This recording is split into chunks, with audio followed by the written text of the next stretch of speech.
Estamos en el segundo segmento de Candray en Acción. Hemos visto y seguiremos viendo el tema de economía, el tema de las finanzas del país, el tema de seguridad, también lo seguiremos viendo en este segmento, pero yo quiero agregar un tema más en este segundo segmento, el tema de la salud. Una de las grandes deficiencias del actual gobierno del FMLN es que le falló al pueblo salvadoreño en el tema de salud.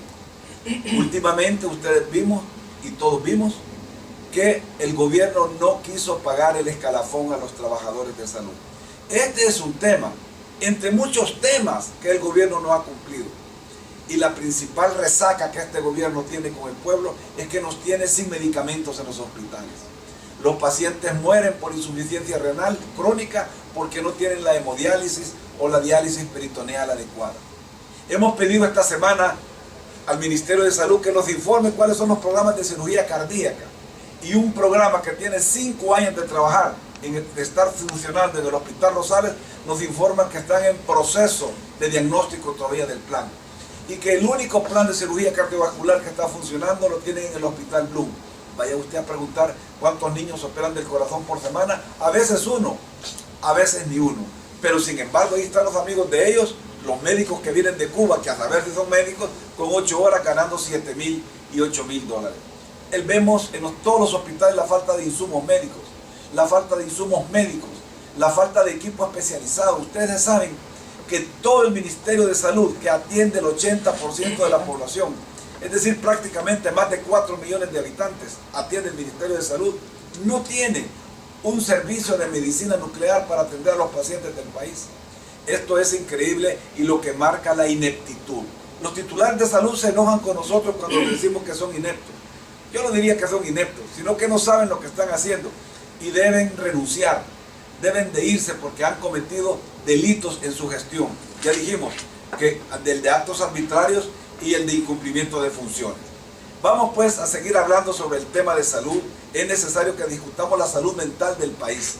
Es necesario que la parte de salud mental sea discutida en el sentido que en El Salvador tenemos un asesinato cada hora y que ahora dicen que ha mejorado porque tenemos un asesinato cada 2 horas. Sin embargo, en las colonias aquí en Usulután hay desplazamientos forzosos. En el sur de Usulután se han encontrado cementerios clandestinos y los hospitales siguen sin medicamentos y los que arrancaron los portones. El gobierno del FMLN los ha premiado dándoles puestos de jefatura y aumentándoles los salarios. Aquí estamos en el reino de que el que no sirve para nada es el que es premiado. ¿Qué le parece, licenciado? Porque la parte de seguridad tiene que ver también con la parte de salud de la Fuerza Armada, sanidad militar. Y en esto se lo la relaciono. parte de seguro social, que tiene que ver con los trabajadores. Y en esto se lo relaciono, doctor. Porque esta deficiencia que usted ha señalado es por la incapacidad de los funcionarios. Y parte de ir buscando la solución al problema de la delincuencia está en el camino de la confianza que tiene el pueblo salvadoreño hacia sus funcionarios en el cumplimiento de sus tareas y en este caso en el tema de seguridad principalmente. Por eso es que vemos que consecuencia de esto es la falta de conexión, la falta de conocimiento, la falta de percepción que los lleva a una mala planificación por no tener ese acercamiento y conocimiento con el pueblo. Mire, yo tengo una pregunta para usted. Los veteranos de guerra de la Fuerza Armada tienen derecho al hospital militar. Legalmente ellos han perdido el derecho, legalmente lo han perdido, Okay, pero... Eso es una reflexión. ¿Y ustedes creen, porque que a alguien se le ocurre hacer una ley, va a dejar a un veterano fuera del hospital militar solo porque es ley? Debemos reformar esa ley, porque estos son los que aportaron la vida por nosotros. Y por eso es que la ley del veterano establece, y que lo discutimos con el viceministro de Seguridad Pública, y él en la cara, y lo tengo grabado, me dijo: coronel, la nueva ley donde establece que el veterano de la Fuerza Armada puede hacer uso de una manera especial, diferente y preferencial del sistema de salud nacional, como lo está recibiendo el excombatiente del FMLN desde el 2009, y los veteranos de la Fuerza Armada no están incluidos. Yo le hago una acotación, pero el Ministerio de Gobernación, antes Ministerio del Interior, que es de aquí de Usulután, ha parado la carnetización de los veteranos de guerra. Es decir, como no tienen carnet, llegan a los hospitales y no tienen ese privilegio, esa prebenda, ese derecho que se lo ganaron con su sangre. Hablando de salud, aquí hay dos grandes temas. El Seguro Social es vinculado al Ministerio de Trabajo. Sin embargo, El Salvador también atraviesa una situación de impago. Cuando atraviesa una situación de impago, tiene que ver con que falta dinero por alguna razón. Claro. La principal razón es porque son unos ineptos, unos inútiles.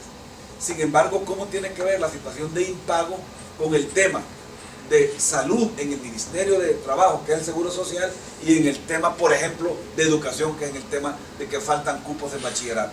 ¿Cómo el impago afecta en todo esto? La situación de complicaciones del gobierno, de sus finanzas, de su situación de dinero, afecta de diferentes maneras.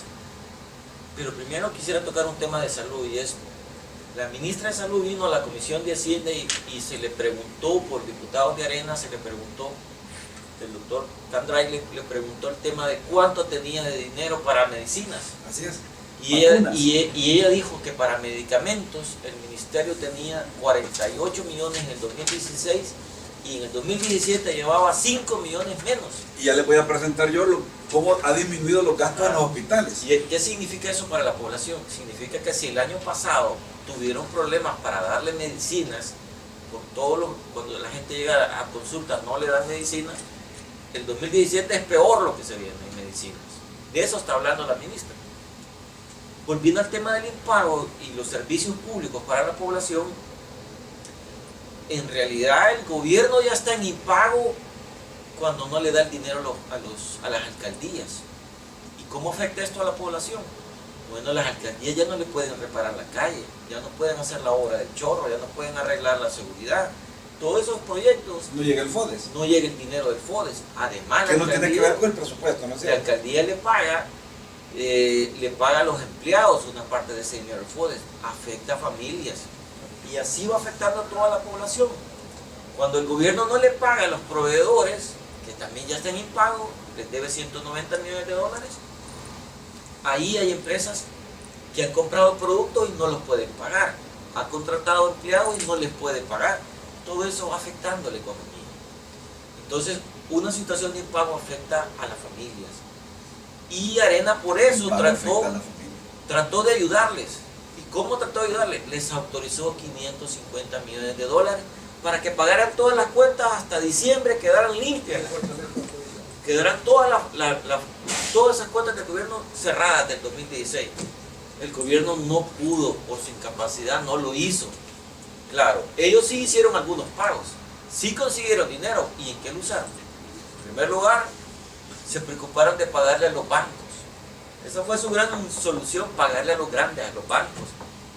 ¿Y a los proveedores de zapatos? No, a ellos no les han pagado. Ni uniforme. Ni tampoco los uniformes. Están diciendo que en Zacacoyo están quebrando todos los aquí pequeños, en Santa Elena. Desastres.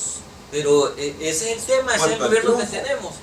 Y el otro problema es el gobierno hoy que aprobó el presupuesto y que lo hizo de manera violando las leyes, quiere decir culpar a Arena de que ahora ellos no tienen dinero. No, miren, yo creo que en esto, no solo desde un punto de vista legal, porque la Constitución dice claramente que el responsable de la hacienda pública es el Ejecutivo, el gobierno, el FMLN es el responsable. Segundo, Arena les aprobó 550 millones de dólares. Arena les apoyó, les tiró un salvavidas. Y ahora después de eso, venir a decir que el responsable es Arena, es cinismo, es política barata. Pero lo más importante, dejemos a un lado todo ese pleito de políticos. Le han mejorado la educación a esos niños, le han dado los uniformes, le han dado los zapatos, tienen mejor infraestructura en las escuelas, tienen mejor medicina, los maestros están bien pagados, los médicos están bien pagados. No, es más, ahora no solo están violando el impago, sino que hasta la ley del escalafón está violando. Tenemos un discurso hipócrita, mentiroso y cínico de este gobierno del FMLN. Qué pena. Pero eso repercute en la familia salvadoreña, porque finalmente el golpe es a la unidad celular de la sociedad salvadoreña, que es la familia. Esto repercute en seguridad, que duda cabe, pero también repercute en la educación, coronel. Y si la educación es el eje transversal de todas las medidas de seguridad del país, quiere decir que si nosotros caemos en la ingenuidad que está cayendo muchos políticos salvadoreños, de que quieren tomarle el guante a una propuesta política salida desde la delincuencia, que es que negociemos una segunda tregua, que como que fuese una negociación política, cuando grandes pensadores de la democracia liberal del mundo, como Ronald Reagan, Margaret Thatcher, han sentado posición con terroristas, no se negocia. ¿Cuál es su posición en este tema transversal de la educación? Que también quisiera que comentara un poco de las medidas extraordinarias y temporales y especiales. Me quiero referir inicialmente a lo que el licenciado Rafael Lemos dijo. El gobierno es el responsable de las medidas económicas que toma en este país. Y en esa serie de medidas que nos tienen en un impago, que vienen a causar un grave efecto en la familia, también, y de igual manera influyen en la misma familia las políticas públicas de seguridad de las cuales son responsables el presidente y que vienen a fomentar la falta de trabajo, la falta de empleo, generan que los delincuentes se posesionen de más poder, de más control territorial, y la condición de seguridad y económica de la familia siguen yéndose al fondo del traste de este país. Es importante saber que todos los esfuerzos, por ejemplo, que ARENA hace, lo dijimos desde 2010, doctor, usted asistió a reuniones con el presidente Funes, ¿sí?, en la casa presidencial, donde ARENA planteó estas medidas extraordinarias. Ahí se las planteamos, y ellos dijeron no, porque tenían esas tareas tenían pacto con el diablo. De entrada, las iban a realizar de otra manera. Hubo que pasar 6 años y más de 20.000 muertos, violaciones, masacres, descuartizados, cementerios clandestinos, para que vinieran con una ley a establecer medidas extraordinarias. Las nuestras iban en un contexto general. Las hoy impuestos solo son establecidas como medidas extraordinarias. ¿Y centros penales? Solo para centros penales. Y eso nosotros lo pusimos tratando de influir más, en el gobierno, como piezas, como proyectos de ley particulares. El ejemplo, cuando tratamos de que se cerraran todas las capacidades que tenía un delincuente dentro del centro penal a tener acceso a energía eléctrica para cargar sus teléfonos celulares, no dieron. Cuando dijimos quiten todos esos sistemas de televisores y todos esos sistemas que están dentro de las celdas, no dieron. Hubo que tener una presión seria de la Fiscalía y de la población. Ustedes recordarán, pueblo, cuando llegó la Fiscalía obligando a la policía a hacer una redada de televisores, plasma y todo tipo de electrodomésticos de centros penales. Inclusive ahora ya hay asesinatos dentro del centro de máxima seguridad que es correcto. En el próximo segmento seguiremos discutiendo de finanzas, de economía, de seguridad, de educación, y seguiremos hablando de las medidas extraordinarias. Igualmente hablaremos del cáncer que padece El Salvador, corrupción e impunidad. Pero a mí que no me vengan con cuentos que el gobierno no está involucrado. Si ya hasta la Sonora Dinamita ha entrado, han entrado camiones, han tenido pornofiestas y nadie se ha dado cuenta porque son unos incapaces. La hora de rescatar El Salvador, la hora de rescatar Usulután ha llegado. Soy Orlando Cabrera Candray, su diputado leal.